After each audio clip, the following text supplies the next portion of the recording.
Orang-orang bukan Yahudi itu yang selama berabad-abad tidak termasuk dalam urusan khusus Allah dengan orang Israel, kini dapat menjadi bagian dari keluarga rohani Allah.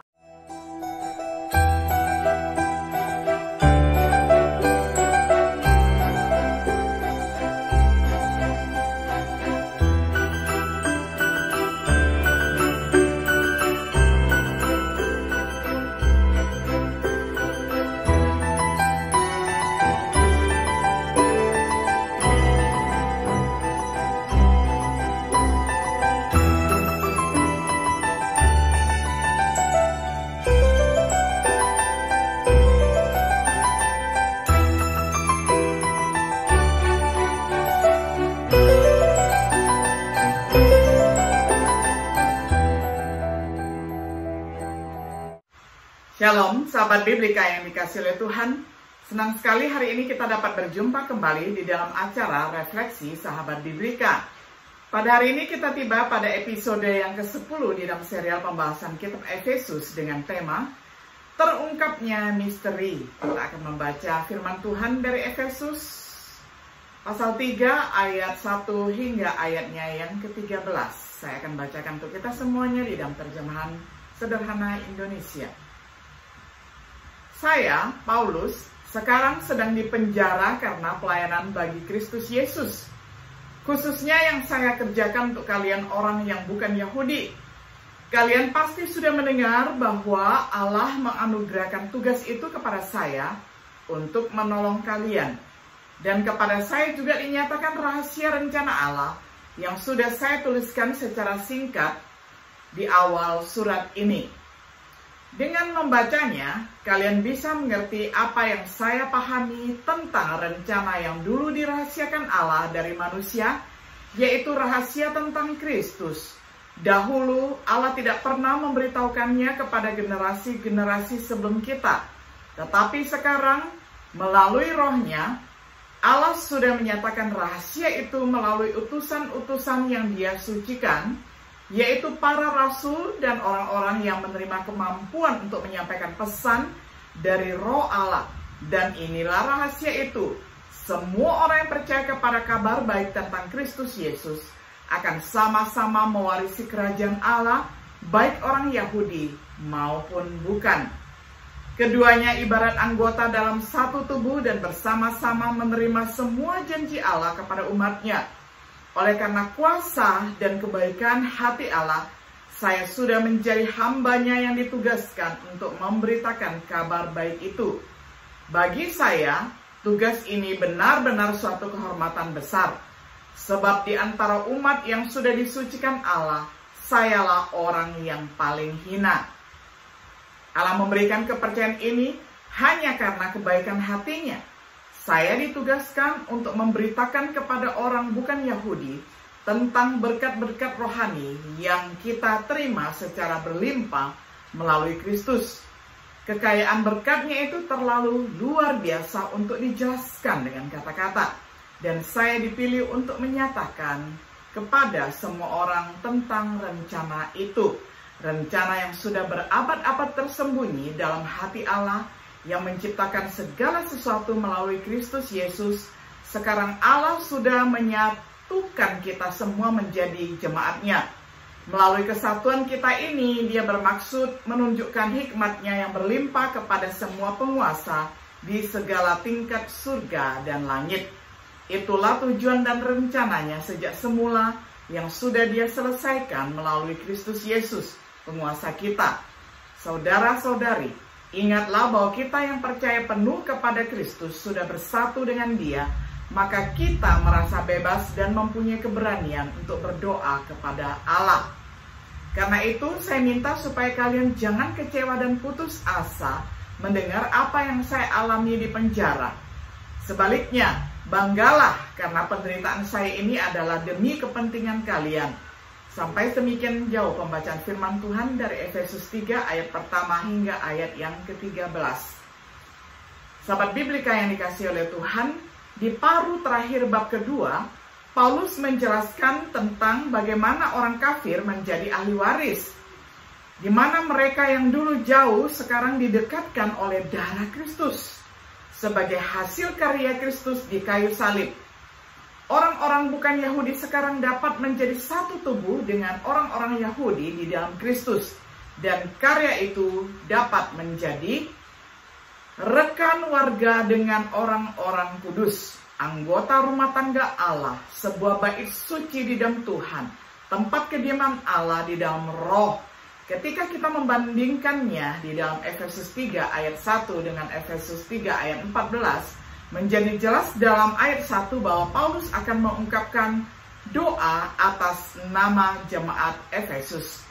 Tetapi penyebutan dirinya sebagai tawanan Yesus Kristus karena kamu, orang-orang bukan Yahudi, mendorong Paulus untuk menyela dirinya sendiri. Dari Efesus 3 ayat 13, di mana Paulus mengakhiri instruksi singkatnya, tampaknya Paulus prihatin bahwa rujukannya pada pemenjaraannya, yaitu kesengsaraannya, tidak boleh dianggap sebagai panggilan untuk belas kasihan.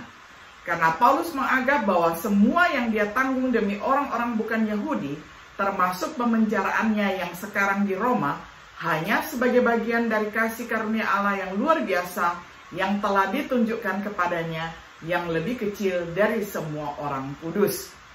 Apakah kasih karunia Allah yang luar biasa ini yang ditunjukkan kepada Paulus? Ini berkaitan dengan pengungkapkan misteri yang selama berabad-abad telah disembunyikan, tetapi sekarang sedang diungkapkan melalui para rasul dan para nabi, termasuk Paulus. Dalam pelajaran hari ini, kita akan memeriksa instruksi Paulus dan menjawab pertanyaan-pertanyaan berikut. Apa misteri yang selama ini disembunyikan? Bagaimana itu terungkap? Pertanyaan kedua kita sebenarnya dijawab terlebih dahulu, karena sebelum Paulus mendefinisikan misteri, dia berbicara tentang kasih karunia Allah kepada, dan yang pertama, pengungkapan misteri, ayat 1 hingga ayatnya yang kelima. Misteri sekarang terungkap, ayat pertama hingga ayat yang keempat. Oleh kasih karunia Allah, misteri ini diberitahukan kepada Paulus. Paulus pada gilirannya mengungkapkan misteri melalui tulisannya di dalam Efesus 3 ayat 3b. Jemaat Efesus dengan membaca kata-kata Paulus, kemudian dapat memahami misteri Kristus ini. Bagian ini memberitahu kita beberapa hal. Bagaimana kita mengetahui misteri ini? Bukan melalui wahyu langsung, meskipun Paulus mungkin telah menerimanya dengan cara ini. Melalui membaca firman-Nya, yaitu melalui membaca firman Tuhan. Firman Tuhan dapat dimengerti.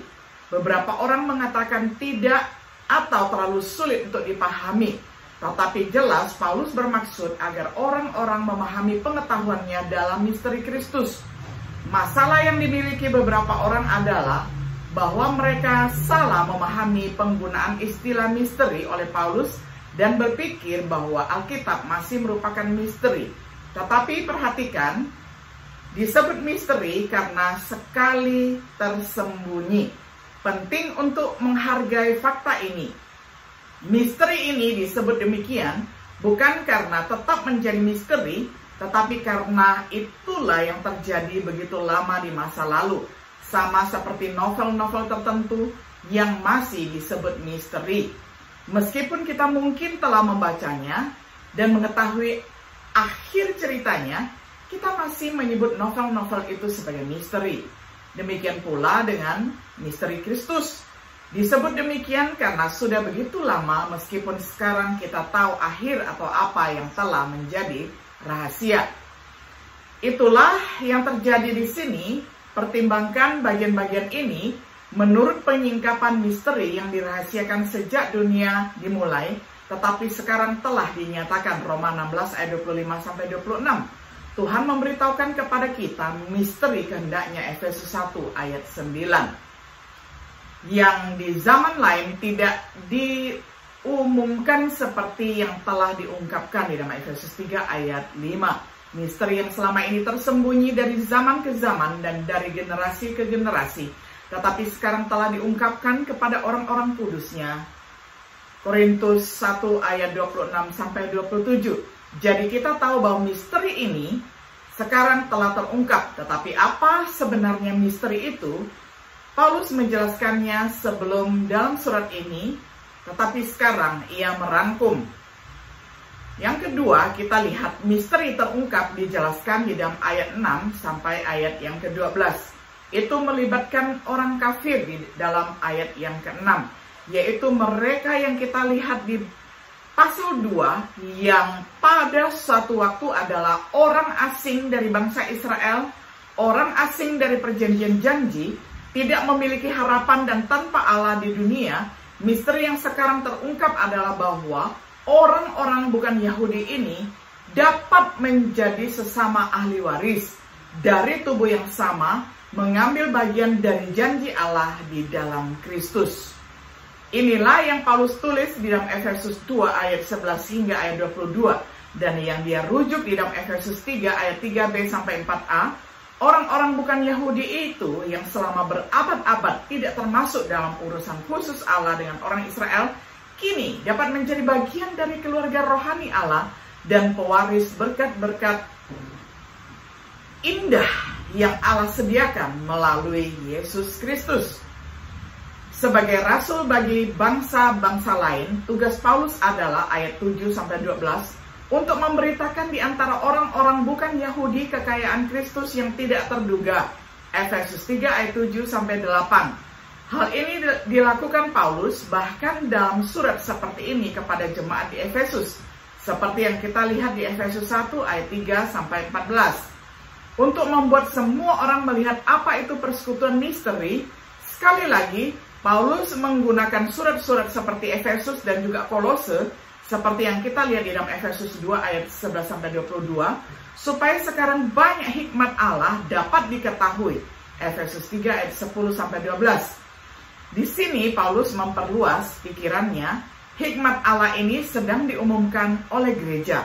Paulus tentu saja melakukan bagiannya sebagai rasul, tetapi seluruh gereja sebagai tiang penopang dan dasar kebenaran terlibat dalam mewartakan hikmat Allah. 1 Timotius 3 ayat 15. Gereja melakukan ini baik dengan apa yang ada dan dengan apa yang diajarkan. Adalah sangat eksistensi, mewartakan kebijaksanaan Allah serta pesan yang diproklamirkannya. Kebijaksanaan Allah ini sedang diberitahukan kepada kekuasaan di tempat-tempat surgawi, bukan hanya untuk orang-orang bukan Yahudi, Efesus 3 ayat 8, dan semua orang, Efesus 3 ayat 9. Tetapi ketika gereja menjalankan misinya, bahkan entitas rohani pun tercerahkan. 1 Petrus 1 ayat 10-12, di mana bahwa para malaikat pernah dalam kegelapan tentang keselamatan yang sekarang ditawarkan di dalam Kristus, memberitahukan hikmat Allah oleh gereja adalah bagian dari tujuan kekal Allah. Gereja bukanlah sebuah renungan, tetapi bagian dari rencana Allah untuk kekekalan. Sejak awal, itu memainkan peran penting dalam skema penebusan Tuhan bagi manusia. Ayat ini memiliki konsekuensi serius bagi sebagian orang. Karena ada orang-orang yang mengatakan bahwa gereja adalah renungan yang didirikan hanya setelah Kristus dan kerajaannya ditolak. Tetapi ayat ini dengan jelas menunjukkan bahwa gereja adalah bagian dari rencana Allah sejak awal.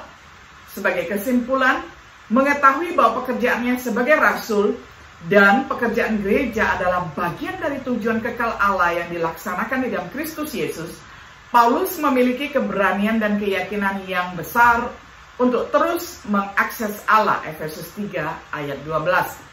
Karena itu dia tidak ingin menyebutkan penghukuman penjara menjadi sumber kekhawatiran. Bahkan untuk kesengsaraan yang mungkin disebabkan adalah kemuliaan bagi bangsa-bangsa lain. Bagaimana? Karena dalam pemenjaraan Paulus adalah seorang duta yang dirantai. Sedemikian rupa sehingga dia dapat memberitahukan misteri Injil. Dan setiap kali misteri itu diketahui, posisi mulia yang dimiliki Allah sekarang bagi orang-orang bukan Yahudi juga diketahui.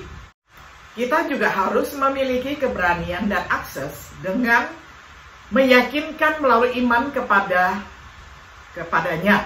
Mengetahui bahwa kita adalah bagian dari tujuan kekal Allah yang sedang dilaksanakan. Kami yang bukan Yahudi hanyalah demonstrasi dari misteri Kristus yang luar biasa, di mana orang bukan Yahudi dapat menjadi sesama ahli waris dari tubuh yang sama mengambil bagian dari janjinya di dalam Kristus melalui Injil. Dengan umat Israel seperti Petrus, Paulus, dan banyak orang lainnya yang telah menerima Yesus sebagai Mesias. Apakah kita dalam tubuh ini yang kita pelajari di dalam Efesus 1 ayat 22-23 adalah gereja Yesus Kristus? Tuhan menambahkan yang diselamatkan ke gerejanya. Kisah Para Rasul 2 ayat 47. Bagaimana seseorang dapat diselamatkan dan dengan demikian ditambahkan oleh Tuhan ke dalam gerejanya? Perhatikan baik-baik Kisah Para Rasul 2 ayat 36-41. Sahabat Biblika yang dikasih oleh Tuhan, kiranya setiap diri kita boleh lega melihat bagaimana misteri agung ini diungkapkan di dalam surat Efesus ini. Bahwa dulu kita yang jauh, kita yang bukan dari golongan Yahudi, sekarang sudah menjadi satu tubuh di dalam Kristus, yakni di dalam umat Allah, yakni di dalam gereja Kristus. Kita boleh mempunyai kepala yang sama, yakni Yesus Kristus. Ini adalah misteri yang luar biasa yang sudah Tuhan singkapkan melalui tulisan Rasul Paulus. Kiranya ini boleh membuka wawasan kita dan menambah gairah kita untuk semakin setia di dalam melayani dan memberitakan kebenaran firman Tuhan ini. Kiranya Tuhan Yesus memberkati kita selalu. Shalom.